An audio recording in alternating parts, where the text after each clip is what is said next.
असहाय वृद्धा को थैथान कला जिला आईन सेवा प्राधिकरण।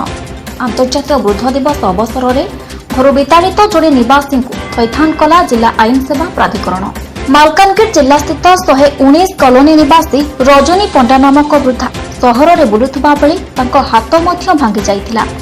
मालकानगिरी जिला समाजसेवी गीतांजलि महापात्र ए संपर्क में मालकानगिरी थाना कार्यरत एसआई शुभश्री नायक को जणाइथिले। एही विषय जिला आईन प्राधिकरण मालकानगिरी सचिव तथा स्थायी और निरंतर लोक अदालत विचारपति अमरेश नायक को जणाइथिले। सचिव संगे संगे पारालीगल स्वेच्छासेवी डॉक्टर रंजन कुमार स्वाई और संगीता दास को वृद्धा को उद्धार करने कहिथिले।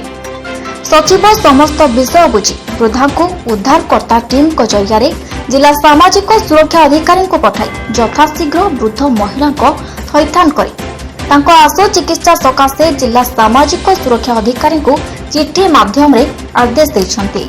एहा सहित वृद्धार विषय संपर्क में पुंखानुपुंख अनुसंधान करी जिला आईन सेवा प्राधिकरण को रिपोर्ट प्रदान करबा पई मध्य कहिछन्ति। एहा सह असहाय वृद्धा को आईन सेवा प्राधिकरण माध्यम भरण पोषण और अन्य भत्ता पाइपर व्यवस्था कराजिबो बोली आईन सेवा प्राधिकरण तरफ जणाଯାଇଛି। प्रकाश था कि जिला आईन सेवा प्राधिकरण द्वारा पूर्वर बहुत असहाय वरिष्ठ नागरिक शिशु और अन्य माने उद्धार होई थैथान होई पारिछन्ति।